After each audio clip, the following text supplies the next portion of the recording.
Spokane Valley could become a sanctuary city of a different Councilman kind. Caleb Collier says that this I'm proposing that the city of Spokane Valley issue a proclamation stating that our city is a Second Amendment sanctuary city.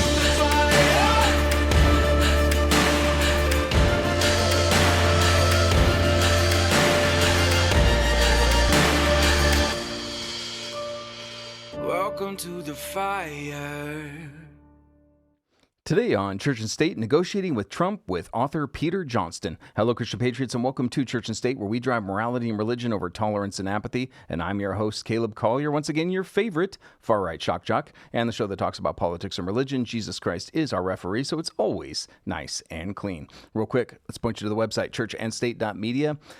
Go here and fill out this registration form. Get our newsletter, which is full of useful information, as well as a number of links to our episodes. And of course, I personally call every single one of you who fills this out.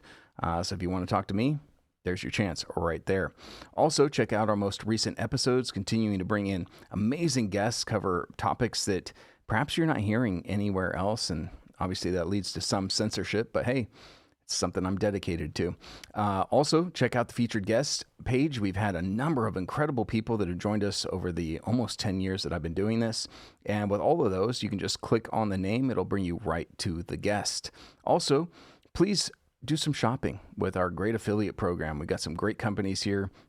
They're patriots, they're Christians, and they're items that I personally use as well, and I'll talk about one of those after the break here. But all of those, use the promo code Church and State, and many of those you'll get a discount, but all of them help support us. And speaking of support, hit the donate button for us, ladies and gentlemen. Keep us alive on NRBTV and Prepper Broadcasting Network and Faith and Freedom Television.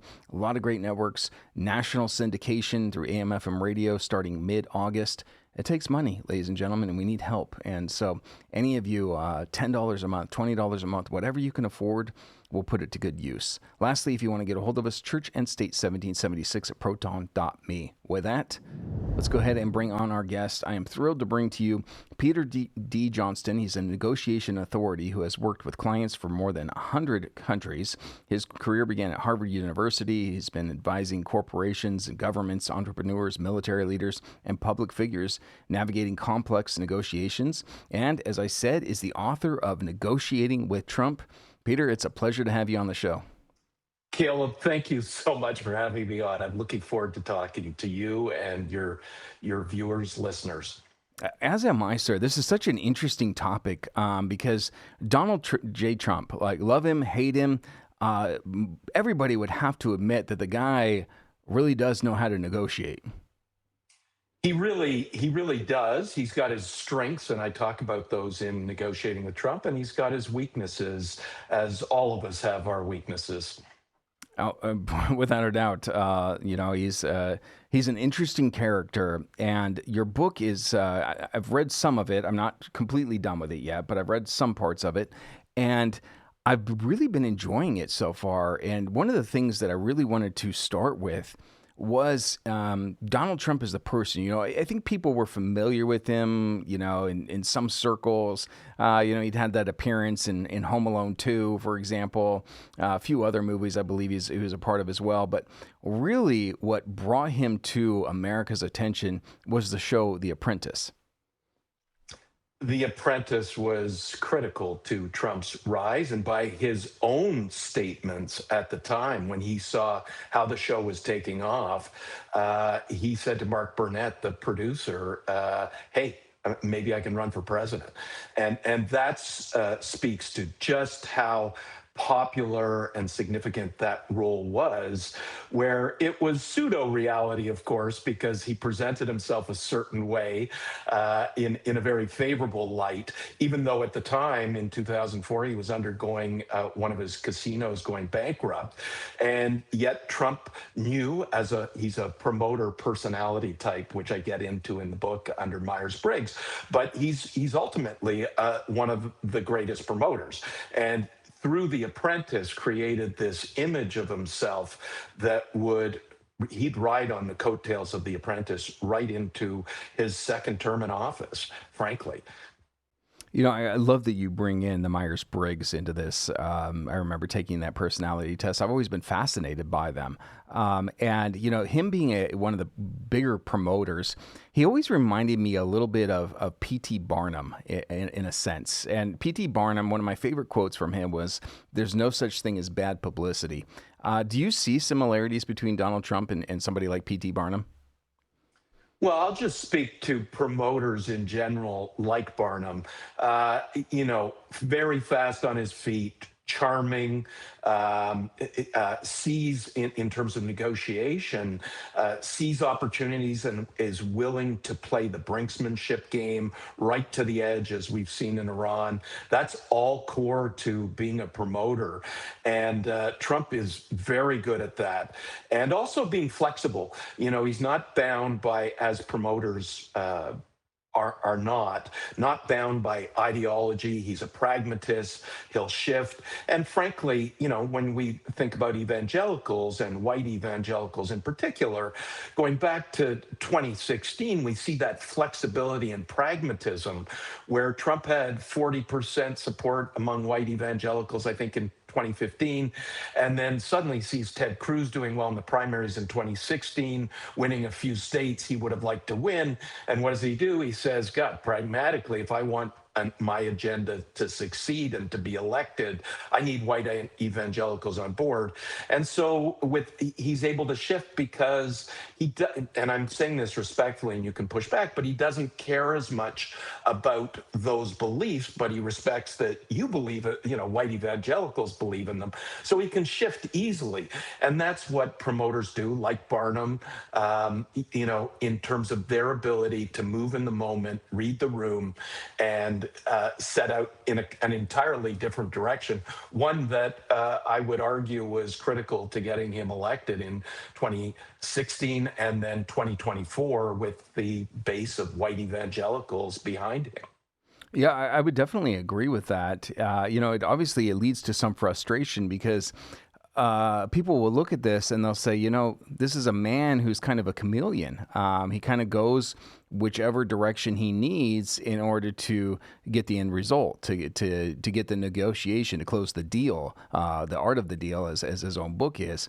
And so it has led to a number of frustrations from certain people who feel like they've been betrayed and that he's not actually following through on some of his campaign promises or promises to specific groups. And I understand those frustrations. I think the president, the downside of what I've just described in terms of being able to respond to the people is that he may be transactional in a lot of his relationships. And just to be clear, you've read the beginning of my book. I define negotiation as anytime you're trying to influence someone to do something. So most of the time, lawyers, boardrooms are not involved. So many people say, oh, I don't negotiate for a living. I don't need a book on negotiation. But if you were just trying to get your kids to bed last night, and they're young, it's a negotiation. One more book, Dad, and you can apply the lessons from dealing with Trump to dealing with your kids.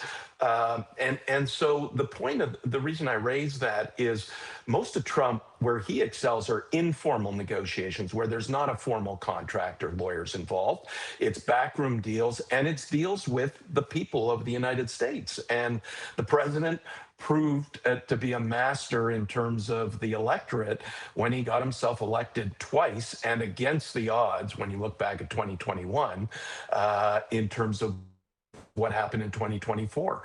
And so those are, he comes as a package. And his strength is being able to influence people in the moment. He got a lot of independents on board, along with the right.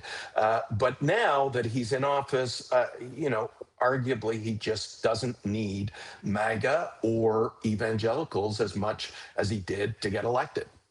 I would absolutely agree with that. And you kind of jumped the shark on me because I do want to, closer towards the end of the show, I want to talk about negotiating just as a practice with the kids, with the wife, friends, with your job. And we'll get into that. But I want to stay on Trump, though. And Trump did something really interesting in 2024 that I think you'll be able to talk about as an expert. We're all familiar with the rather infamous photograph of him as he's being brought into jail, right? And he's doing the lineup, and he took that picture, and he really hit the black community with it, which was really interesting. The black community primarily will vote Democrat.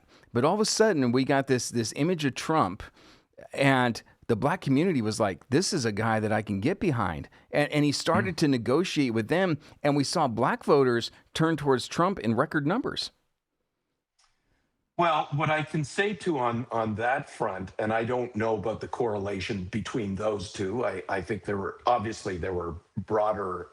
There's a broader context in play, but where that's Trump's flexibility. He goes, "This is a bad situation. I've got a mugshot out there. What am I going to do with it?" And he makes it, whether you like it or not, a work of art. And one that plays to how he wants to be seen.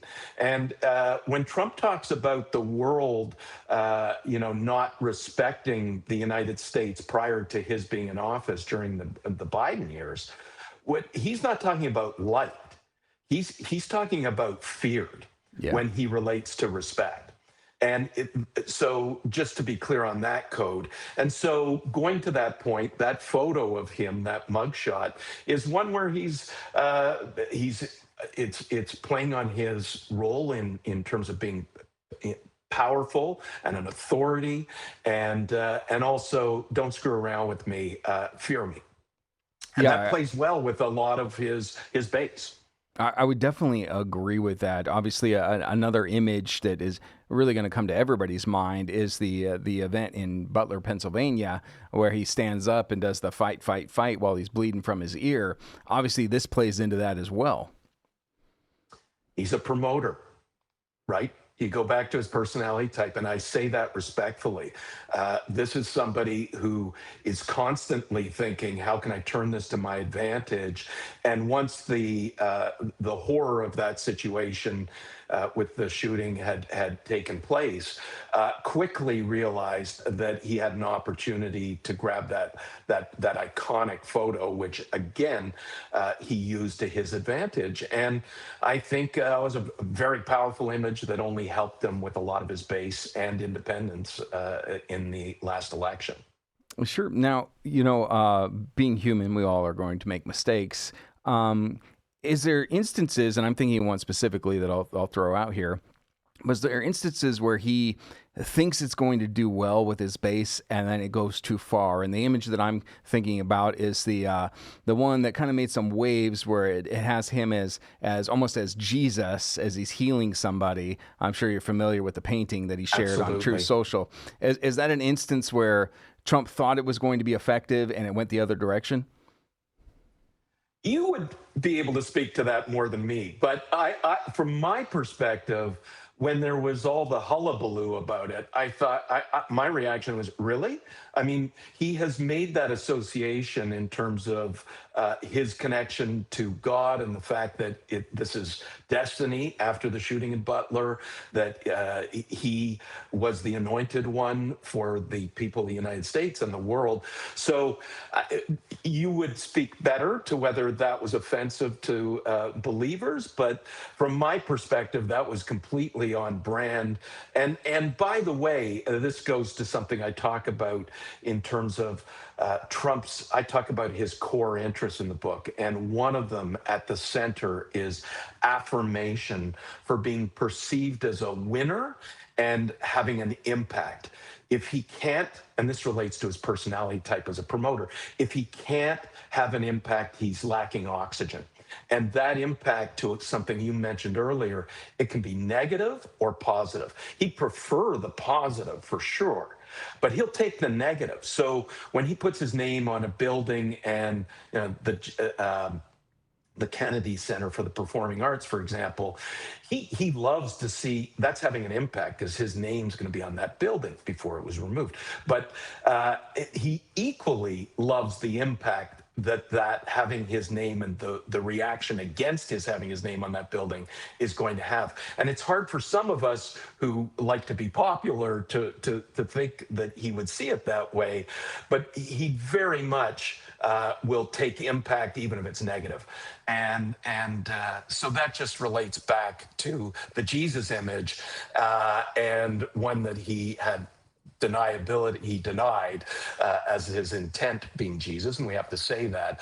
But certainly that kind of discussion and the furor it started, he's happy as a clam, because one of his other interests, which I talk about and neuroscientists have talked about and psychologists, is, and it's consistent with being a promoter, is that don't be distracted by, his wanting wealth and status, power and authority, affirmation, and settling grievances, his four interests.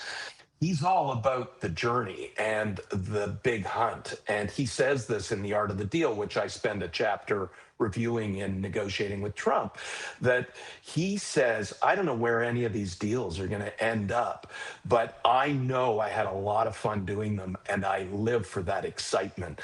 And I think if the history books don't look at excitement as one of his major drivers above any concrete interests, what gets him out of bed every day and what frankly drives our headlines every day is Trump gets bored easily, and he's all about what can I do today, even if it pisses people off. As you were talking, I was reminded of the movie with Jack Sparrow, Pirates of the Caribbean, where the one of the Englishmen says, "You're the worst pirate I've ever heard of," and Jack Sparrow's response is, "But you have heard of me," and so that's kind of how I'm seeing Trump here. Now, with what you just said, that really kind of explains why Trump doesn't feel the need to necessarily court MAGA or evangelical Christians anymore.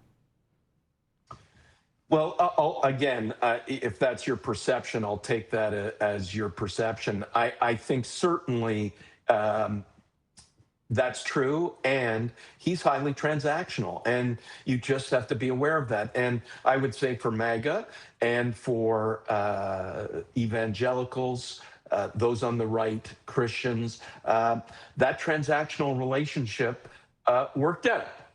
In many respects, not all respects. I think there's some bad stuff coming, but in the short term, in terms of the Supreme Court nominations, in terms of abortion and no national laws on that front, you have to recognize it was a deal. And he came through on his part, and we came through on ours in electing him. But at this point, certainly when you look at the Epstein files and the economy and the war in Iran, I think superficially at least met evangelical and religious interests in supporting Israel. But my fear is that will backfire and is backfiring for Israel. And I'm a big fan of Israel, but you can see in the American electorate, support has dropped significantly. And I think there's a real concern for Israel as a viable state going forward, potentially, based on a lack of financial resources over time coming from the United States, which it's been heavily reliant on. I would definitely agree with that assessment. And you actually, there's a perfect transition, because I wanted to talk about Trump and his negotiations with the rest of the world now. We've been talking about within America, but now we have this elected leader, and he's negotiating with foreign nations. He's negotiating with Putin, Zelensky, Netanyahu, Iran, in a sense, perhaps Absolutely. Not well. Yeah, but that one's kind of a boondoggle, and I want to return to that. But how does Donald Trump negotiate with these other world leaders who have their own egos? Yeah, so stepping back, one of the things that I talk about in the book is, and I want to show people what effective negotiation looks like. And as you said at the outset, the book's nonpartisan and views Trump through the objective lens of negotiation expertise and what I've done for decades advising governments and corporations. So there are two very basic forms of negotiation. One is where you assume the pie is fixed, literally the pie, and you and I are negotiating with each other, Caleb, and we see our jobs as getting the biggest piece of pie, and we will hammer the other person. We'll use deceit. We'll use standards that don't apply, that are irrelevant. We'll focus on our own interests. And generally that process is really a fight, and that's how Trump approaches almost all of his negotiations. Is my job as a negotiator is to fight to get the biggest piece of pie. And he often succeeds in that game, and there are lots of reasons he can be quite effective at it.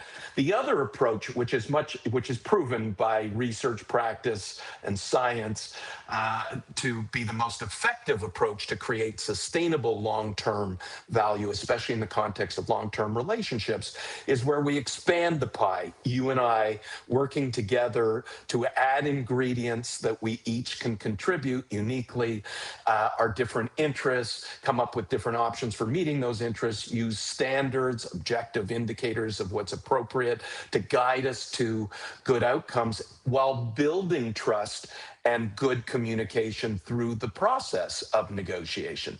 Very different approach, and if done well and in a savvy way, creates a lot more value over time. So let's come back to Trump. I would argue that he survived. He negotiated his way. His most successful negotiations, by the way, as I say in the book, with evangelicals and with MAGA. In his entire life, those were his most successful negotiations. And because they allowed him to meet so many of his interests. But he's left, I would argue, billions of dollars on the table for himself prior to 2017 when he was in business, because he took a fixed pie approach as opposed to an expanded pie approach, which, by the way, gets you a much bigger piece of pie than you'd ever get one way or the other, winner or loser, from a fixed pie. And there are lessons for all of us, which I draw out in the book, but showing people that that's the reality of negotiation, and that if you hurt the relationship so badly, it hurts your reputation, so people don't bring you deals, and it also hurts trust with the other party. And Iran, ironically, right now, we're suffering from that, where Iran, because the president has attacked on 2 occasions, unprovoked, their country, he's not deemed as trustworthy from their perspective, and that hurts the president in terms of being able to use his credibility and trust to actually say, no, I will commit to this, and we'll have a deal we'll both respect. Yeah, once again, very well said on this. This is such a interesting way of approach, and I actually hadn't gotten to that part with the pies yet. I think it's going to transform actually how I go into negotiations. And hey, is this a fixed pie or is this a pie that we can expand?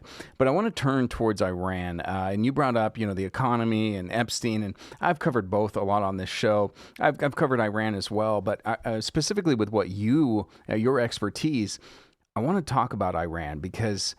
And as I told you when we were talking off camera, I'm very libertarian in my approach, and I'm not for foreign entanglements, and that doesn't even have to be necessarily a libertarian approach. It's really an approach of our founding fathers, foreign entanglements with none.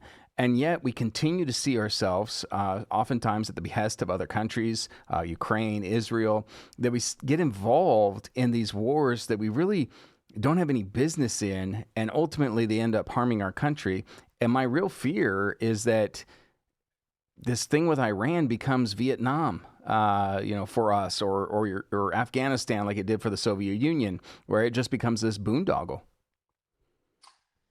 Yes, and driven by interests that I believe, in my opinion, relate back to the president's own interests and not national interests as a priority. Sure, there's some superficial national interest involved in Iran, but for the most part, if it were about nuclear weapons and the concern that Iran was developing nuclear weapons one day, the expanded pie approach that we discussed earlier is exactly what, and I don't care which president did it. It happens to be Obama, but that was a an incredible departure from relations with Iran to that point, and was a feat in expanded pie negotiations. The president would do very well to get back to that kind of agreement, because there was an element of trust involved, and that trust is no longer there. But, if you were my neighbor and you were hiding a needle, something the size of a needle, in your large property or home, and it's somewhere, what do you think the fastest, best way to get that needle, if I want it, and I'm the parallel being enriched uranium, from you? Is it to bomb the hell out of your property and your house and hope that needle pops to the surface? And by the way, that needle can be broken up into smaller needles and distributed deep underground. Or is it to say, hey, Caleb, you've got a needle that I really don't want you to have. How can I meet your interests to offset the benefits of having that needle to you? And that's what happened with the expanded pie negotiation in 2015. It had its limitations. Those could have been improved for sure. But when you look at what Obama was looking at in 2015 is, do I want to go to war over this? What are the risks of that? Strait of Hormuz could be cut off, which his advisors would have told him even 10 years ago. I would argue that this Iranian negotiation is a perfect example of why a fixed pie negotiation, win-lose, does not work as effectively as an expanded pie win-win approach to negotiations. Even if people don't like the idea of Iranians winning in any way, the world was winning at that point by having more stability in the Middle East. And we've seen the downside to fighting. And war is negotiation, just to be clear. You don't say negotiations broke off and then war started. War is just both parties going to their alternatives, what they can do without the other side, because they both assume that or one or both decides that better meets their interest for the time being. And ultimately, there will be a negotiation at the table once that warring away from the table happens. Yeah, once again, I completely agree. It's like getting in a fist fight with somebody who's your equal, and ultimately you might both end up so tired that it's like, hey, what's it going to take to stop this fight? Exactly. And, I mean, that's what we're currently dealing with. I also think there's an element of public distrust that enters into here. I mean, we've been told for so many years and with so many different conflicts that we had to go into here because of weapons of mass destruction or to spread democracy, or this is a warlord that's just doing atrocious things to their people. And ultimately, we end up in a fight that we probably shouldn't have been involved with. And typically, we don't find those weapons of mass destruction, or we see that taking out this dictator who was not a good person ended up with a power vacuum. Well, to your point, I would, just looking at Trump's history, and in negotiating with Trump, I look at his 60 years of deal making. I don't see anything that indicates an America first policy in terms of his international dealings as a businessman. He absolutely, as somebody who loves to be affirmed and have an impact, the broader the impact globally, the better, has a lot of instincts and business interests in dozens of nations around the world. Why would he suddenly become entrenched in just America first? I think absolutely he was catering to MAGA and that instinct. But now that he doesn't need MAGA anymore, we're seeing where his actual tendencies lie. And let me pause you right there. I apologize, but we're hitting that hard break. I did tell you it was coming. So, hey, this is Caleb Collier with Church and State, and I want to tell you about a great product, Liberty Cigars. I know for myself, there's nothing grander than sitting around a campfire, having a great theology discussion with a group of men while smoking a cigar. That's why I love Liberty Cigars. Every cigar has a story to tell. Not only are you going to be smoking the finest cigars on the market, but you're also going to get a history lesson with every single one of them. From George Washington to Thomas Jefferson, the heroes of the American Revolution, generals, presidents throughout history. I'm telling you, I absolutely love Liberty Cigars. I need you to go to libertycigars.com. Use that promo code Church and State. You'll get a discount, and you'll also be helping to support Church and State with everything that we do. And we are back. Thank you for staying with us. You're over at churchandstate.media, and we're going to go right back to our guest. But real quick, I do got to plug one of our awesome affiliates, and I'm going to go over to mark37.com. Ladies and gentlemen, you know I work for them. I've never not told you that. I've never tried to hide that. But I love this company. And if you're concerned about your Fourth Amendment, if you're concerned about big government or big tech spying on everything that you're doing, well, there's a very simple solution, and it's called a Ghost phone or a Ghost laptop. I use them both. I've got a Ghost phone. The computer you see that I use every single day for recording is a Ghost laptop. So check them out. They're using Graphene OS for the phone and Linux for the computer. Great company, patriots, Christians. So go check out mark37.com. Use the promo code Church and State. You'll get a discount and you'll help support us. And one more time, I'm going to remind you to please hit the donate button for us. Keep conversations like this alive. They matter so much. I'm trying to bring you the most interesting guests, and I think I'm hitting them out of the park. You know, our current guest is absolutely incredible. He's got a great mind, a great book that I highly recommend. We'll be promoting that here in a little bit, but please hit the donate button for us. All right, with that, let's go back to our guest, author of Negotiating with Trump, Peter D. Johnston. And sir, I cut you off. I hate doing that, but time, it waits for no man. So please continue with what you were saying. Oh, simply put, thank you, Caleb. We were discussing America first, and the fact that I see nothing in Trump's past that indicates that America first would be his priority. Of course, he prioritizes American interests, but not at the level of just being to the exclusion of everything international. He's done very well internationally. So I believe that, the Iranian war, in my opinion, was Trump in February looking at his tariffs had been, his emergency tariffs had been turned down by the Supreme Court. The economy was suffering under those tariffs. The Epstein files were blowing up because of MAGAs pushing him on it.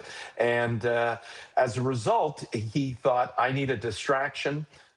And so he went into Iran in a way that the reason I can say this is when you look at the national interests, even as reflected in the memorandum of agreement, there was nothing that met U.S. interests better than the pre-war state. But how did Trump satisfy his interests?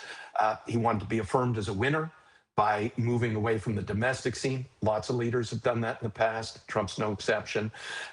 He wanted to show power and authority, which is another one of his interests as a means to meeting his other interests. Wealth and status, to grow that. There's lots of opportunities through stopping and starting a war and the stability and the volatility that counter it to open up opportunities for earning money. The president's earned almost as much money as he earned during his entire time as a businessman. He certainly will by the end of his second term if he stays on the current path. And then he had grievances. Settling grievances is a fourth interest that I identified. Grievances against Iran. He believes that they interfered in both elections that he lost. He believes they intervened in 2020 when he lost, as well as 2024. Did he get excitement, a thrill, a high from going into a situation where he didn't have experience in a war? Absolutely. That would be there as well. We have the distraction factor, and then we have his allies. As I've said, in fairness to the president, there was a portion of the American electorate, including evangelicals, who would have supported Israel. And I believe that, we know on the record that Netanyahu came in and tried to convince the president to go into Iran, that it would be easy. But certainly we also know that his advisors said, no, he's selling you a bill of goods, and that's not the case. And I think the president's smart enough to know he was being sold a bill of goods, but that it was a good cover for national interests for him as president to go into Iran anyway, because he had a number of personal motivations, as I've just discussed. I like that you point out that really presidents throughout history, leaders throughout the world, have used war as a way of distraction, as a way of propping themselves up to look like the strong man. And it reminds me of really the bullies. And I'm not saying that Trump's a bully, and I'm not asking you to say that he's a bully. But when I look at a bully and say they did poor in class and they got a really bad grade, and some of the students kind of laugh at them, maybe the teacher kind of brings them up, oh, you failed this test, and they're feeling insecure, their natural course of action is at recess to go pick on the little kid and to reestablish that dominance. And so that's what I'm seeing with so many of these world leaders. You know, certainly Trump's thrown in there, but I'm not, once again, not asking you to call him a bully, but they do operate in this manner to try to be that dominant figure that, hey, yeah, I'm still very powerful. Well, just exactly on that point, if we go back to June of 2025, when he first attacked Iran out of nowhere, just weeks earlier, as you may recall, he was first alerted to TACO. Trump always chickens out, primarily related to his tariff negotiations. And that's the problem with the fixed buy approach, by the way, is it often involves, laying out extreme threats and demands, and then you have to retrench or you're not going to get a deal. And that's why one of the reasons it doesn't work well. But I believe, certainly, I'm not saying it was the driving force, but it was a consideration for Trump in June of 2025 when he first bombed Iran as a show of power and authority and a distraction from what was going on domestically. Is he naturally, given his profile and the emphasis he puts on looking powerful and authoritative, which appeals to so many of his followers, that TACO label was deadly for him. And he didn't want to look like a chicken. And I think Iran may have suffered in part because of that. Sure. Yeah, that makes sense. I want to turn now towards something you brought up a little bit earlier in the show, because your book, Negotiating with Trump, obviously it has a lot to do with Trump and his policies and his administration, but you can also apply this book to your daily life. You brought up the example of negotiating with your kids. Hey, it's bedtime. You negotiate with your spouse all the time because sometimes your interests aren't aligned. And so anyone reading this book, I believe, is going to benefit from it and how they're negotiating through their daily life. Well, I wrote the book for two reasons, to your point. One was I thought that as the most powerful military and economic leader ever in history, and given Trump's emphasis on negotiation and the State Department, his State Department calling him one of the greatest American negotiator of all time. I thought it was important to put that to the test and show people what effective negotiation looks like so that they can better judge Trump and be aware, because all Americans are on the receiving end of his negotiation tactics as well, as to what he does well and what he doesn't do as well. And then secondly, the goal was in using Trump as a case study. He's probably the most prolific deal maker in history in terms of the breadth of deals that he's done from private to public and given his age. So what can we learn? Because we all have the same data points on him. You would wonder, for example, why does he sit in cabinet meetings and why does everybody laud him as the great emperor? If you recall from 2025, what's that about? And I just think it's important for people to understand that in terms of how they're being influenced, why he's doing it. And by the way, he's doing it to ward off the 25th Amendment at any point where his cabinet might turn on him, because it's not the declaration of the American people there that is important.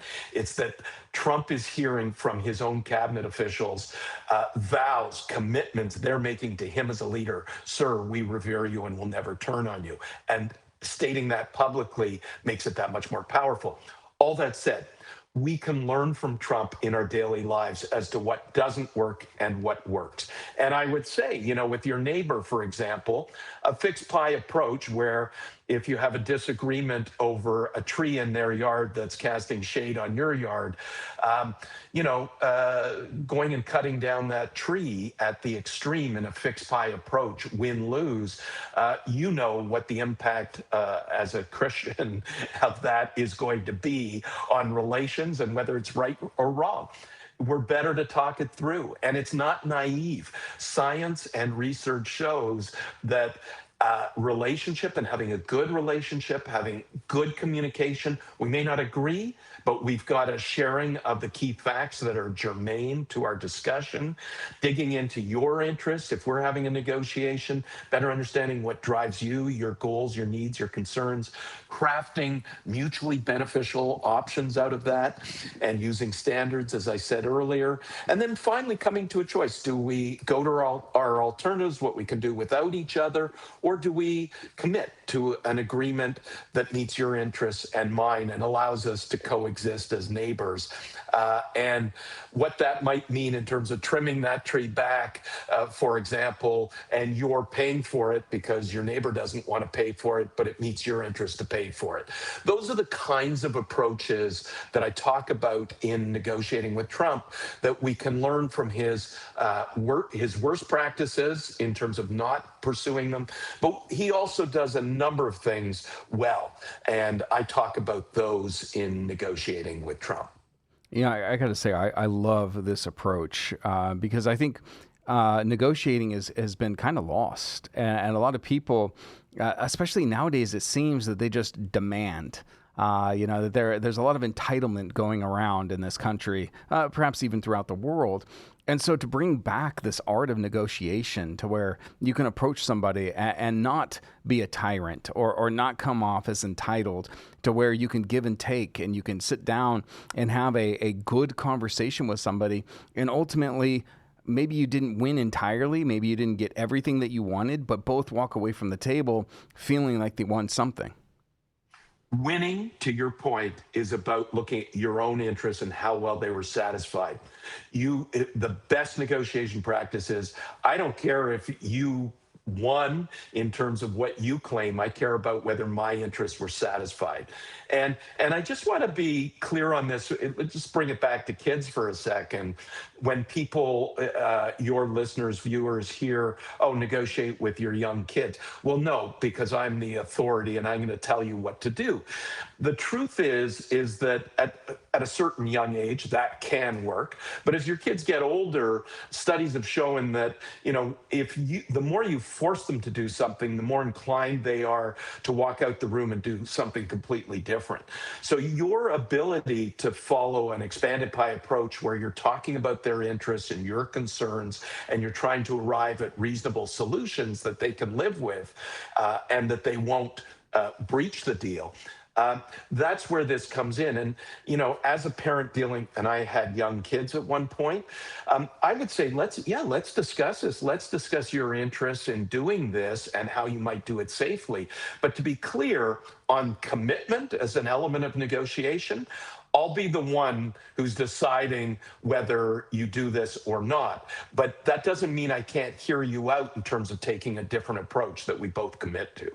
Yeah, once again, so well said there. I mean, if you behave as a tyrant with your children, especially once they reach a little bit of an older age, those teenage years that are very, very trying for most parents, you act like a tyrant. You're breeding resentment and you're breeding problems, cracks into the relationship that you're going to have to deal with when they become an adult and they're no longer under your roof. And I know as a parent. Yeah. As a parent, that's not what I want. That's not my desire for my kids. I actually just had a conversation with my son yesterday about this. And I said, I look forward to the day when I no longer really have to be your parent. I'm always going to be your parent. I'm always going to have those concerns. But eventually you're going to come to an age where I'm more of your friend. And I look forward to that day. Sure. And to draw out that point, and it's great you're having conversations like that with your kids, a lot of parents react emotionally and understandably and will say, Caleb, I'm taking the car away from you. I don't want you driving. I'm taking the car away. And that's a position which is core to a fixed buy approach, right, where I'm just trying to win outright. But if I explain to you, Caleb, let me step back for a second. I'm sorry if I overreacted there, but the reason I'm taking the keys away is these are my concerns. And here, by the way, are the standards that are driving this concern in terms of the data that shows at your age, when you're talking about going out late at night and having a lot of young kids in the car, this is my fear. And let me just, I want to be, and here's some articles on it. Why don't you read these and come back and let's have the conversation?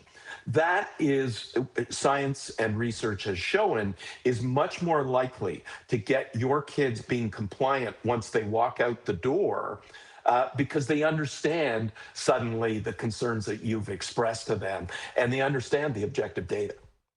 So well, I think this is a great reason for people to buy and to read your book, sir. And we're running out of time here, so what I want to do is promote the book, how people can get it. I know it's available on Amazon, which is I don't love Amazon, but it's probably the quickest and best way to buy the book. And so, Chris, if you can show the Amazon link there. Oh, well, that's the website there. We can go to that as well. Which is fine. Oh, well, there's the Amazon. Chris has got it. So there's the Amazon book. You can find it anywhere. So it's available not just on Amazon. It's also available in audio if you're just looking for a good summer read, as opposed to having to sit down and read through every page. Sure. And then, of course, there's the website as well, which is what I really want people to go to, negotiatingwithtrump.com. You can see Chris has got it up. There's books. There's a video that you're talking about here. You can read a little bit more. It's a great website. You can read about the author. And I'll just... 12 questions this book will answer. That's phenomenal right there. Tell us a little bit about, tell us a little bit more about your website and why people should go there. Well, people should, if they go to the website, they can also find out more about the work that I do around the world, advising corporations, governments, and individuals on their toughest negotiation challenges. This is the work that I do. And Negotiating with Trump is a sequel to my first book, which was an international bestseller, and it was called Negotiating with Giants, Get What You Want. Against the odds, and certainly led naturally into a book about negotiating with Trump, arguably the most powerful military and economic leader in history at this point. All right. Well, Peter, I just am thankful that you joined our program, that you had so much wisdom, to share with our audience. And so I'm going to once again tell people to go to negotiatingwithtrump.com, buy the book. So far, what I've read is phenomenal. I'm looking forward to finishing this. But Peter, I'm going to go ahead and close us out. If you hold on one more minute post-production to say our goodbyes, I'd appreciate it. But again, thank you for joining us on Church and State. Thank you, Caleb. It was an honor to be on your show. Absolutely, sir. All right. There you go, ladies and gentlemen. A fantastic book, How to Negotiate, How to Understand the Mind of Trump, and then also Negotiating with Giants. These are two books that I really think that the audience should read and start applying those to your daily living. I think it'll be of great benefit. Church and State is brought to you in part by Colonial Life Spokane Independent Agents, Finders Insurance, and Mark37.com. I'm Caleb Collier. I was born for a storm. Welcome to the fire.